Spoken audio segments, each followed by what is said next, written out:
देखते हो। सबसे पहले आप सभी को दिवाली एवं छठ पूजा का हार्दिक शुभकामनाएं।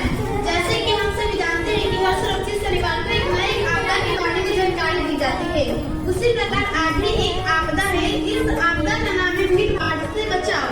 तो हम सभी जानते हैं कि भीड़ भाड़ में कितना नुकसान होता है। भीड़ भाड़ में हमारे मूल्यवान चीज गिर जाते हैं, कितने लोग की चोट लग जाती है, कितने लोग घायल हो जाते हैं। तो आज हम इस भीड़ भाड़ से बचने के उपाय बताएंगे। एवं आप देख ही सकते हैं कि इस अक्टूबर महीने में छठ पूजा भी है।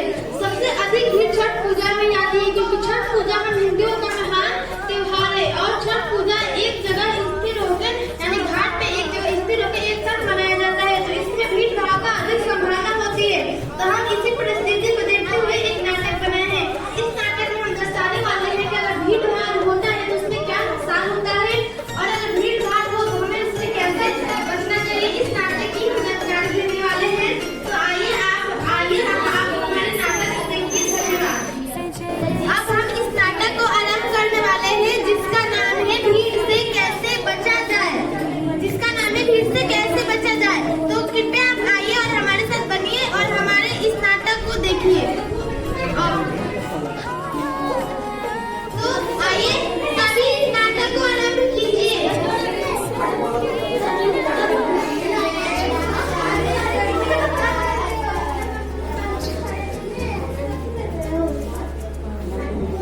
अरे बेटा क्या कर रहे हो? इतनी खुशी आ रही है, तुम धक्का देकर चल रहे हो। भैया ज्यादा बोल रही है।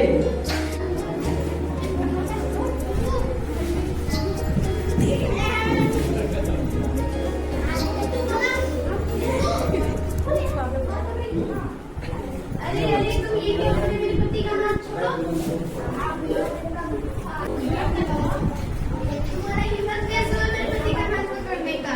जोड़े जोड़े हलावा सूरज देवा घटा पापा दिवाई चढ़ावे जोड़े जोड़े हलावा।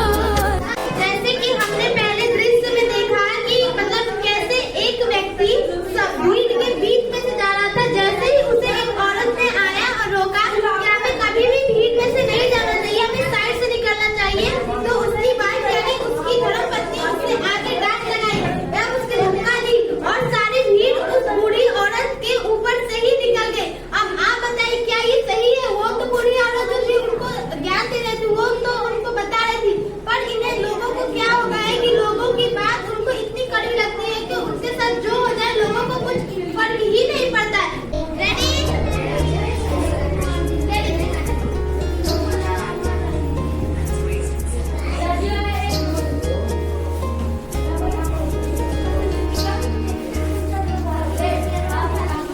वो बुढ़िया कैसी थी? क्या क्या बोल रही थी ना?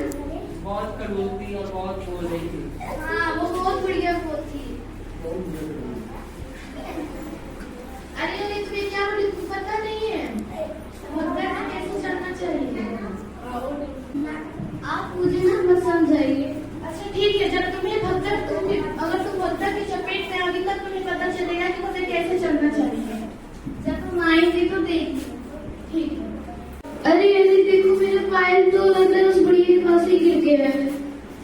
मैं तो तुम्हें वही समझाने वाली थी कि भगदड़ में ऐसा कांड होता रहता है। भगदड़ में हमारी जान भी जा सकती है, यहाँ तक कि हमारे कई सामान गुम हो जाते हैं। अगर तुम्हारा कोई सामान गुम होता है तो हम किसी की सहायता भी ले सकती हो। हाँ तुम ये तो बात सही बोली है, हमारी ही गलती है कि तुम्हारी बात मैंने नहीं सुनी।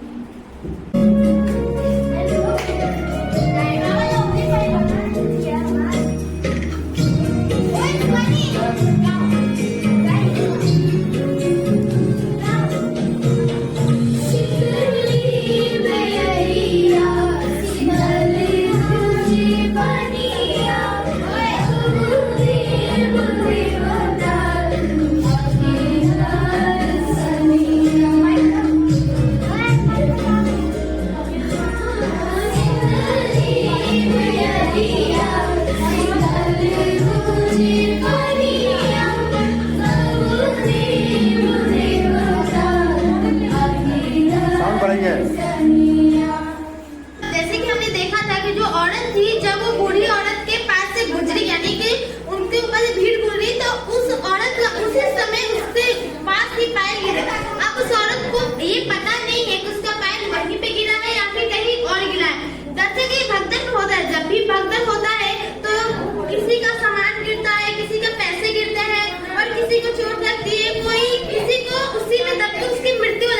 मतलब भगदड़ में ये चलता रहता है। तो आज का वही टॉपिक है, यही हम सिखाएंगे कि भगदड़ में इससे कैसे बचना है।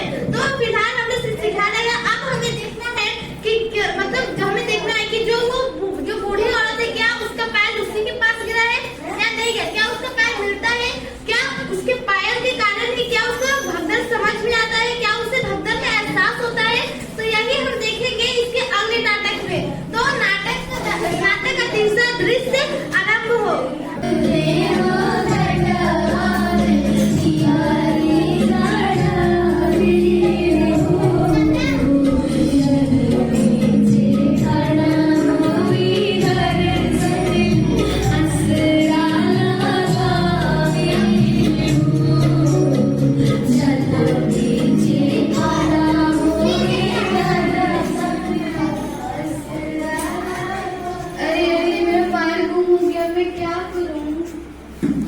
कोई बात नहीं, हम जल्दी जल्दी पूजा करके यहाँ पर बुढ़िया गई वहाँ पर देख लेंगे।